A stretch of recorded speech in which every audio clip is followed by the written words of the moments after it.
Welcome back. I know this sounds crazy, but you can manifest good mental health just with your mind, and we're going to tell you how to do it right now. I'm Alex from the Whole Health Collective. This is Bridget from 5D Health, and we are here on our bi-weekly, tri-weekly podcast. Just looking to spread some insights, some good vibes over here, wanting you guys to hang out with us. We want to hang out with you. Let's find some solutions to our problems and talk about it. Mental health is everything. Mm-hmm. Absolutely. I'd say that mental health is probably one of the biggest problems that we have here on planet Earth for everyone. And I think over time and lately, everyone's starting to get a lot more comfortable being open and honest about mental health and what it is. And it used to be the stigma of don't talk about it, we don't have it. Like if you don't bring it up, it doesn't That's exist. it's that people are still like that. Yeah, there are a lot of people like that. And it's like, that doesn't help either. That's just suppression and not dealing with stuff and avoiding. And trust me, I've done a lot of suppressing emotions and suppressing how I really think and how I really feel and like hiding that for a really long time until, it kind of spills over and no matter what, manifested into my physical life. And then everyone can see. And then I'm wide out, bare ass naked in front of everyone for everyone to see, wow, she's really not doing so well. So that's what I've gotten from suppressing my emotions and not talking about them and pretending they aren't there, avoiding them. Mm-hmm. And so I feel like me and Alex both, we connect on that level of being able to just like express ourselves openly, honestly, vulnerably, and be able to like help deal with that stuff. Because I mean, am I wrong? Not every single person, if you're a human being, thinks this way, right? Or I mean, I've thought about that too, and I've seen videos about like other cultures, right? And Buddhist people, they look at attachment in a way where attachment is the opposite of enlightenment. If you're not attached to anything, then you will have peace. And and I resonate with that because I don't do that, Yeah. on a natural, that's not me natural. I mean, it makes so much sense because if you think about it, all of my suffering comes from like being attached to something externally from me, like being dependent on it, being attached to it,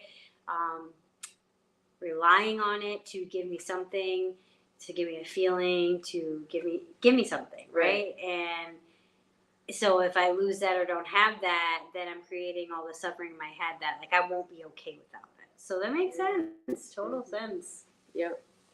And I don't know, I mean, so that's kind of like the gold standard, I think, for when I have like my mental health. I mean, okay, here's another thing. It's like sometimes it's the chemical thing, right? Mm-hmm. Where like some people's brain chemistry is different. A lot of times it's situational and it causes your brain chemistry to change. Mm-hmm. But either way, you can't sit in your bed all day waiting for something to happen because nothing is going to happen unless you do something about it. Yes. It's impossible. Ooh. And I remember that feeling. Oh my God, that feeling of just like total heavy, like a bottle of syrup is just poured over you and you can't move. Yeah, you can't move, you don't want to move. And like there's nothing that is going to like light you up to make you take action. Like nothing. Like a walk. Are you kidding me? That sounds horrible. Right? Like anything. I'm not going on a walk when I feel like that. You know? Yeah. It's so hard to do anything. But I mean, having people in your circle, isn't it called a kula? Yeah. Having people in your kula, aka your circle, your really, really tight circle, like those chosen family, can help you get out of that, And but I think the main thing is when you are down and you create your own reality. So if you're only thinking negative thoughts, that's all you're going to get. If you're only concentrating on, I can't get out of bed, you're never going to get out of bed. If you're focused on, I'm going to go on a walk, I'm going to go on a walk, and that's all you're focusing on, then you're going to go on the walk. Mhm. But if you're thinking about how down in the dumps you are, you're never going to move. Right. You're never going to be able to get out of it.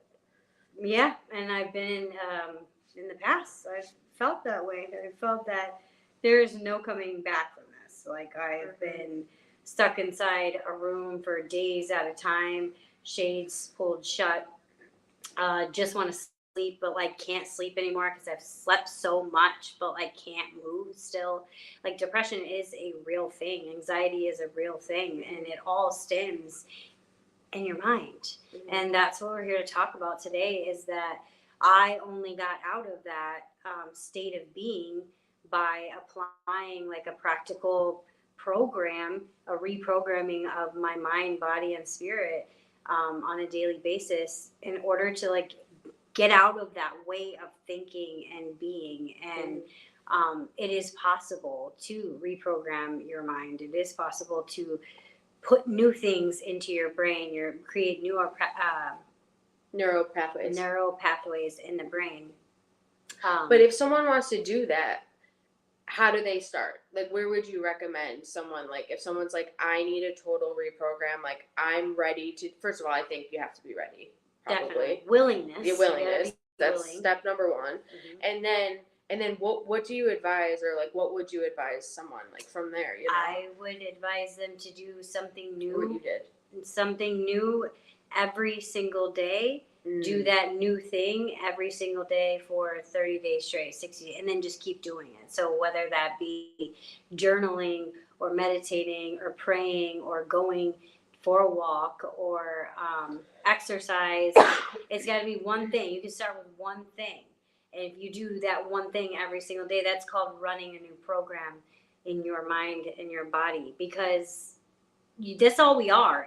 Up until right now, I am a program of the past. Like everything that I've done every single day for my whole life, all of those programs are ran inside me. So yes, this depression. This is the program. Yes, here. Exactly. This is the computer. This is the computer. This is the computer, and we're running all the programs. So the program of depression was instilled in me because I lived it every single day. The program of anxiety was instilled in me because I lived that every single day. Like, so I can choose on what programs I want to put in this computer and do it every single day. And your brain starts to pick up on it, and then it becomes effortless. And the more you put into your mind and your body, the more effortless it starts to become, and it just starts to become who you are. And that's how you change, and that's how you create a new self and who you want to be. Like you can choose. Like, do you want to journal every day?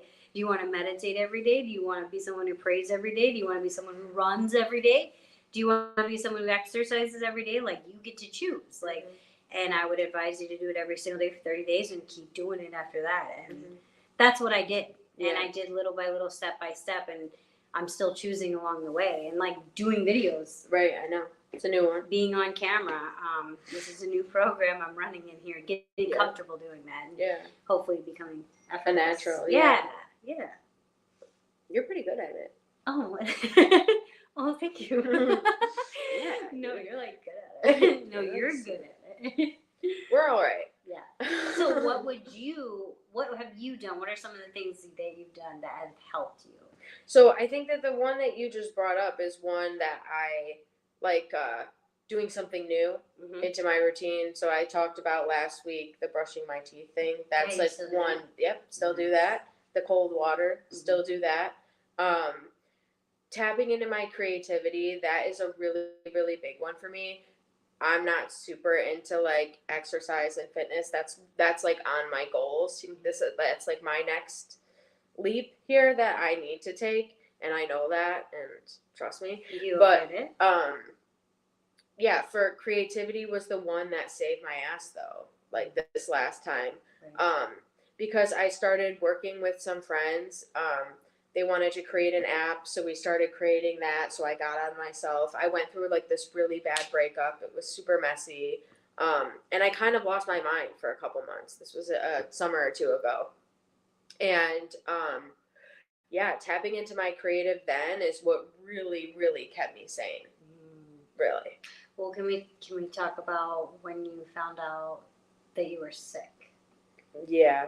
Oh, and what I did then. Right. Okay, that's well, a really good talk about question. how like it affected your mental health. First Yeah. of all, like knowing, Right. because you walked around for what, like 6 months, not A knowing. year, A I year. think, dude. She walked around a A year year. without knowing that she had stage 4 cancer. Yeah. But she knew something, right? Tell us. Yeah. So, okay, I go to the gyno.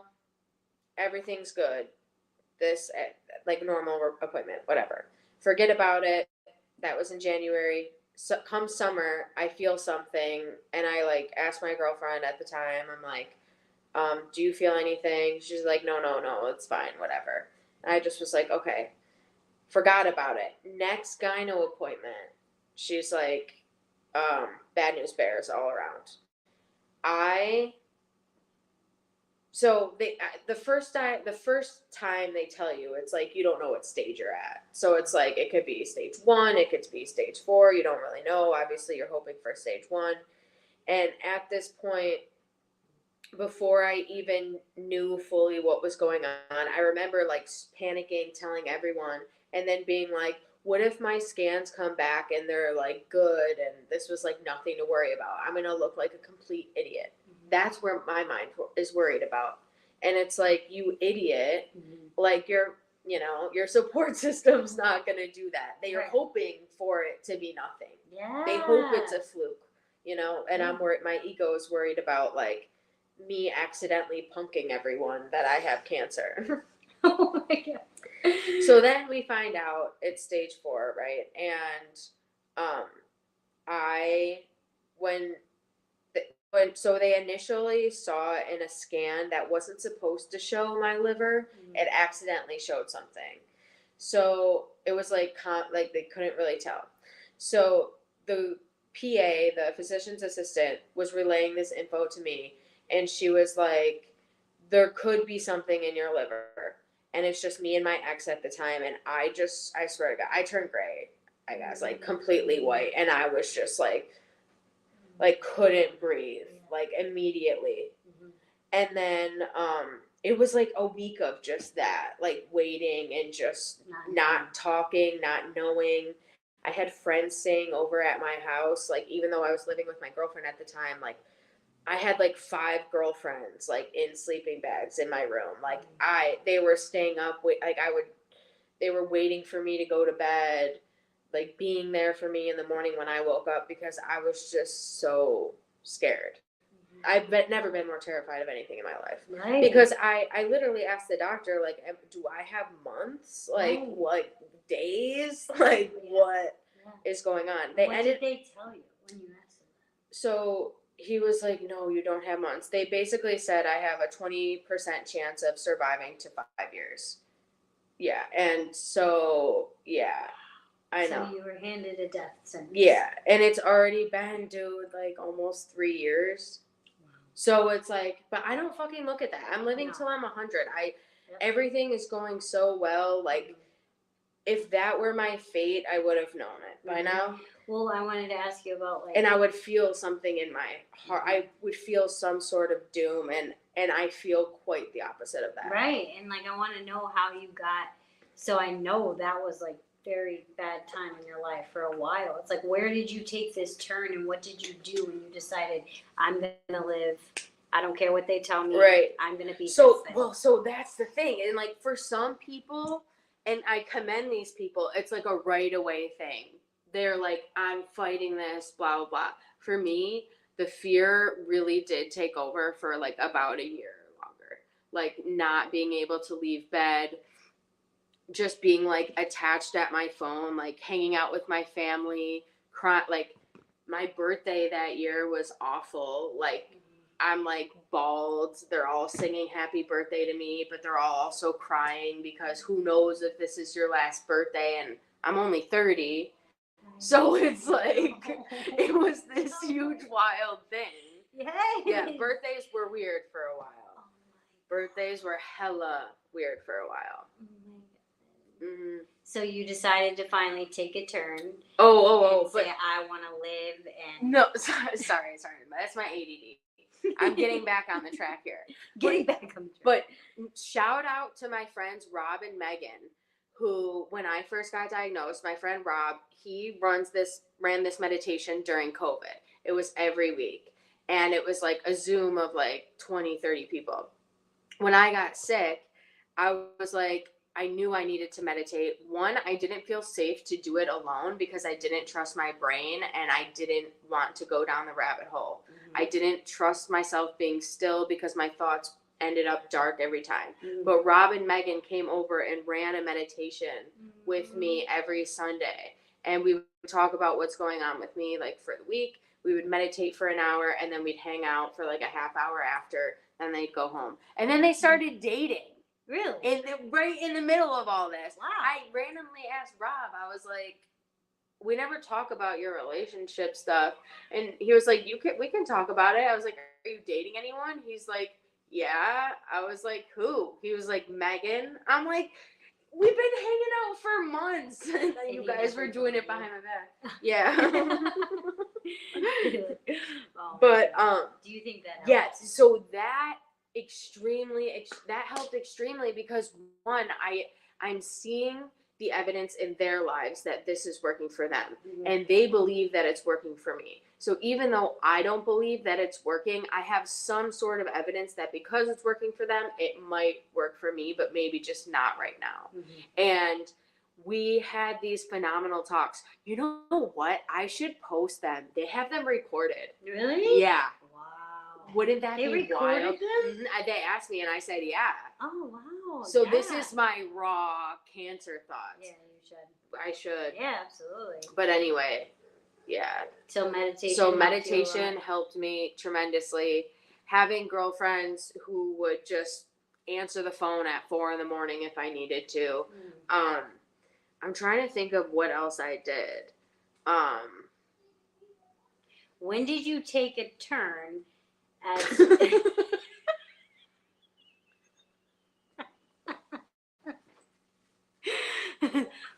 more time? Repeat the question again.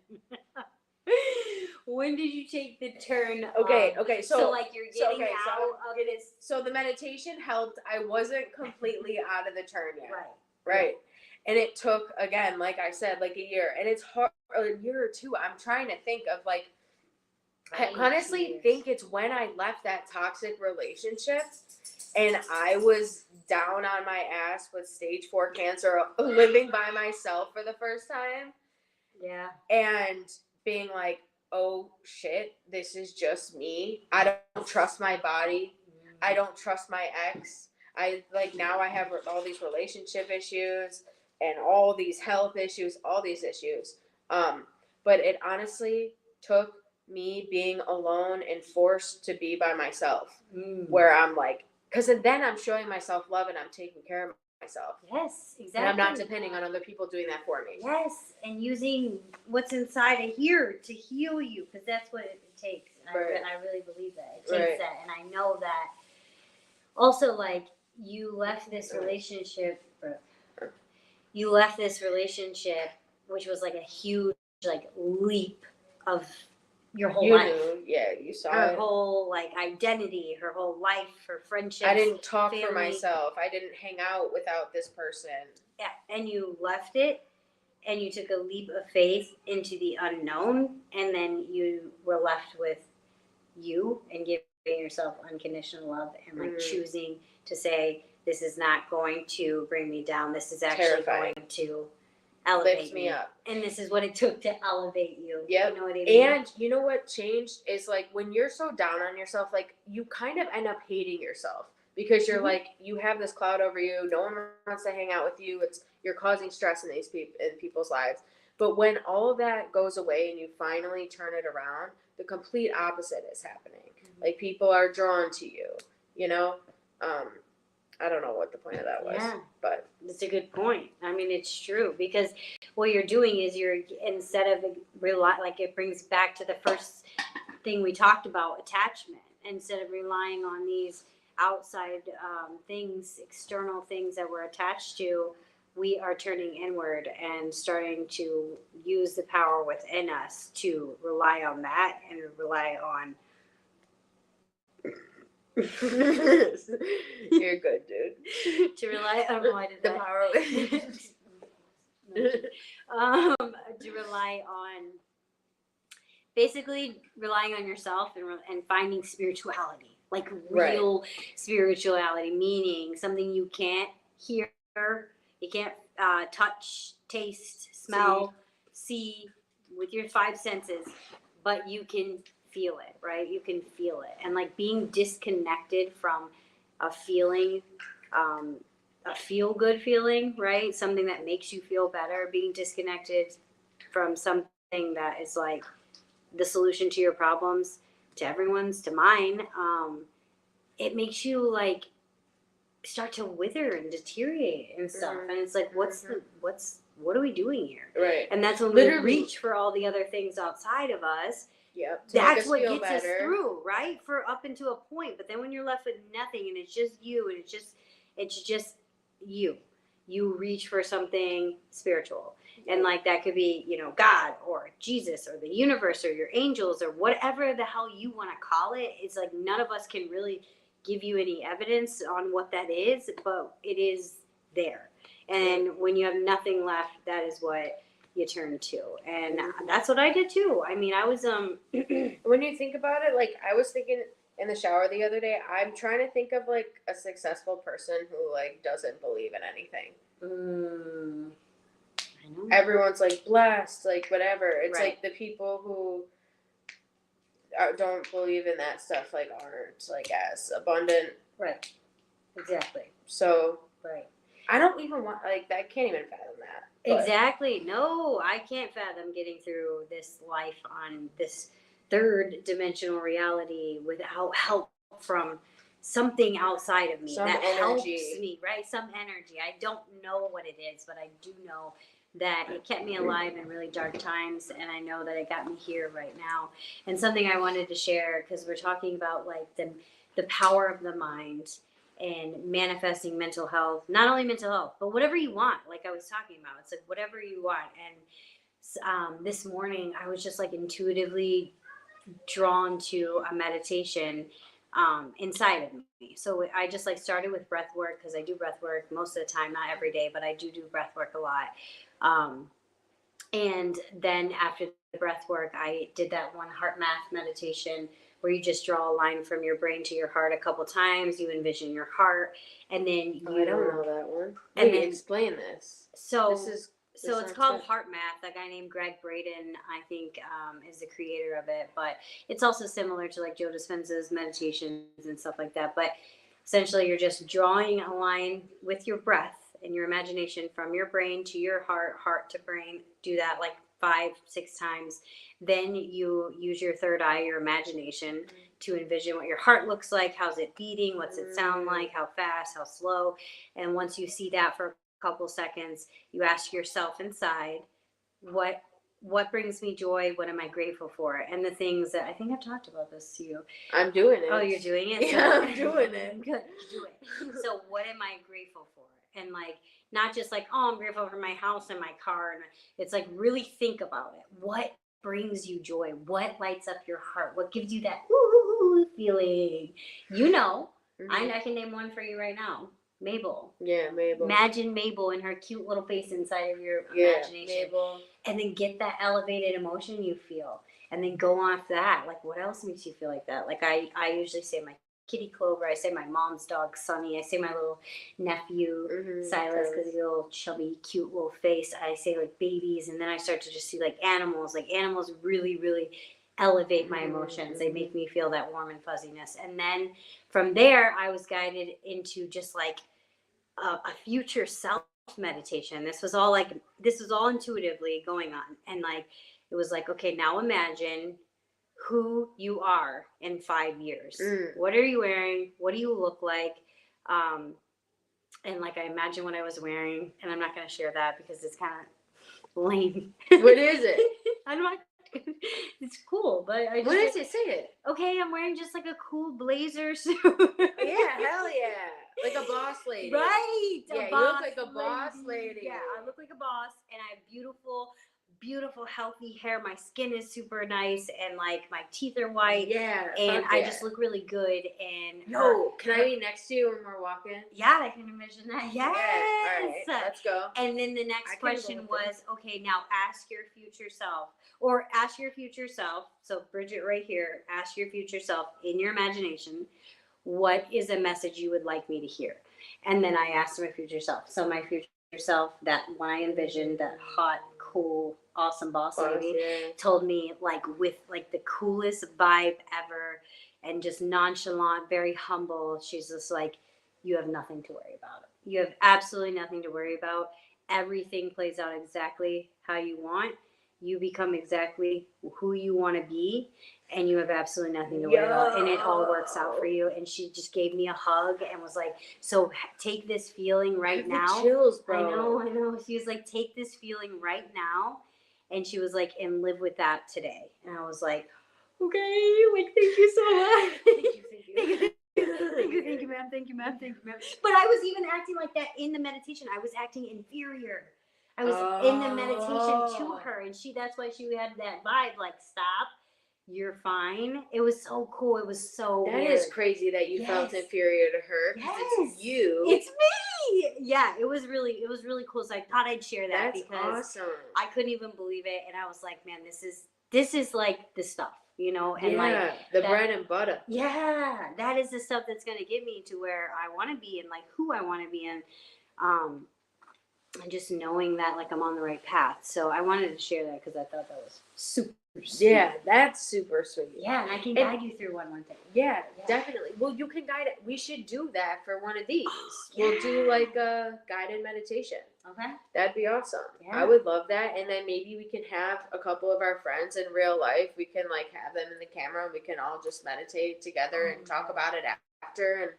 And because I think that especially like people our age, I mean, we meditate, but it's like a lot of people don't. Mm-hmm. Like a lot of like people are not interested in it. They don't understand it. It's, you know, but for me, it's everything to the point where, like I was saying, my teeth brushing meditation, right?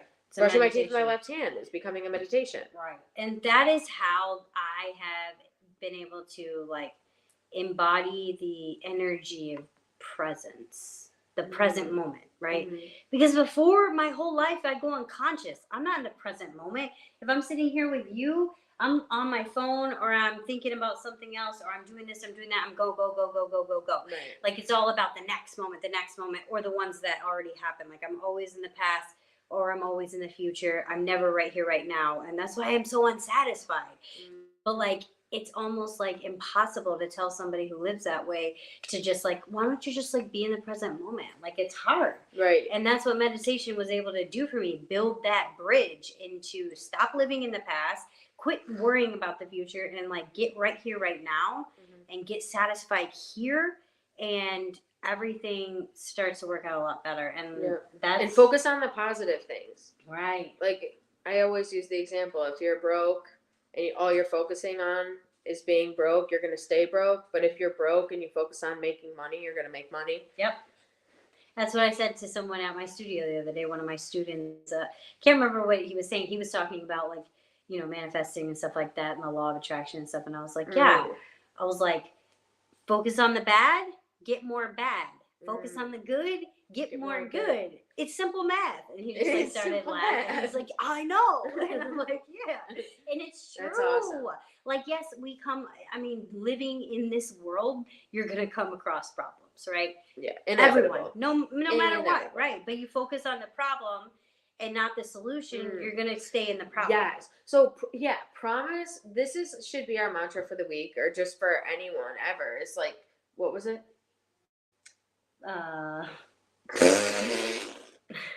What did we just say? Stay in the solution. Yes. Yeah, sorry. Don't stay in the problem. Stay in the solution.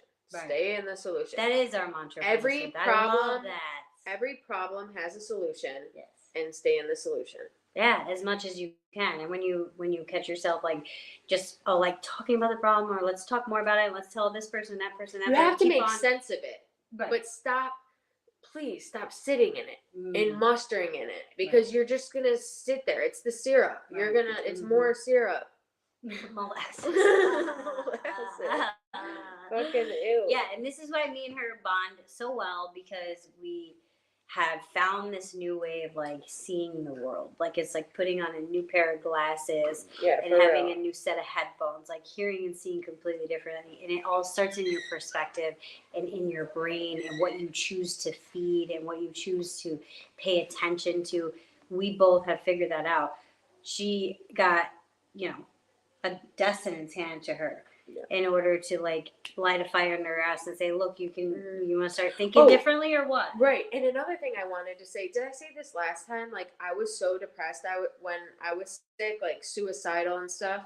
And I can't even fathom that anymore. Not living, like, crazy. Like, to the point where, like, it was a couple days before Christmas. And I was like, I thought I needed to go to the psych ward, but I didn't want to miss Christmas. So I just had friends staying with me to, like, make sure I was chill. And then this happens. And here I am, like, trying to reach a mass audience of people to say, like, these are the things that helped me, and I have stage 4 cancer. They can help you. You don't need cancer for these things to help you Right. with. Yes. Like, even like the way that I eat and the products that I use, and the same with you. It's like, you don't have to. Everyone should be doing these things. Yeah, absolutely. So that's why Yeah. we're here, is to hopefully help help you light a fire under your ass, and also hold ourselves accountable. Right. Yep. By getting in front of the camera and doing hard things. And doing the hard things. Yeah, doing the things like that make us uncomfortable. And I was telling her, I don't know if I mentioned this already, about being in front of a camera and like talking in front of a camera is a whole nother layer of like self-centered fear and like self-consciousness and self-esteem that you have to uncover in yourself. And like that's where I'm at right now with it. And this is I just had this calling in my heart. It's pretty sad, but for 6 years for 6 years I've had a calling in my heart that is like, make a channel, make a channel, make a channel. And I'm like, no. Exactly. Shut up back there. Go right up back there. Right? And like, I can no longer avoid it. I can't. And so I'm just stepping into it. And lean into it. Lean into the fears. Lean into the uncomfortability. Lean in to lean with it, rock with it, manifesting the good shit. You deserve it. We're all just doing our best here. There's enough in this world for everyone. There's enough peace. There's enough love. There's enough energy. There's enough money. There's enough food. You just gotta go out there and find it. It is abundant. Come One here, thing Lotus. I want to say before we end is the highest vibration on planet Earth. So the highest frequency that you can vibrate at in your own body is authenticity. But yeah, it's the hardest one for all of us to be yourself. To just be yourself, right? Like, because we want to hide all these parts of ourselves. Because I say something funny that I think's funny, and someone's like, "Ugh," and then it's like, and that kills it. And yeah, that will, and then you have a belief in your head that like, when I say funny things, people are gonna make fun of me or something. Yeah, so we shut it down. So then I'm not gonna be. Yeah, so then you just suppress being you. Exactly. Right. So cut it out. Knock it off. Stop that. No, it does. It feels really good to just be able to have people around you that you can just be yourself with, be your goofy, full, authentic self with. And that's kind of like our goal here to accomplish as a team, as a collaboration. Make a channel where we want all of you to participate, be yourself, be authentic, and let's just join together and become more connected. And like, no better connection has ever been made in my life where, like, on the surface based stuff, it's like, whatever. But like when you connect on a deep human level, and I share some vulnerable stuff with you and you share it with me, that's a connection that like you can't beat. Yeah. And so I guess that's why we're here, right? Yep. Hell yeah. And we're excited to do this every time we do it. It always ends up being this impromptu, no topic till 5 minutes before type thing, and we always end up getting it. Yeah. We always end up because it's spirit with us. Yeah. That's why it's the flow of energy. And it's just every day I'm like, help me be more me. But we'll catch you next time. We gotta babysit. Yeah, we got kids here running around. Come here, come say hi. No. I don't know. No, it he asks said us. no. It Oh, asks yeah, us no if there's kids. kids in the video. Remember? Yeah, true.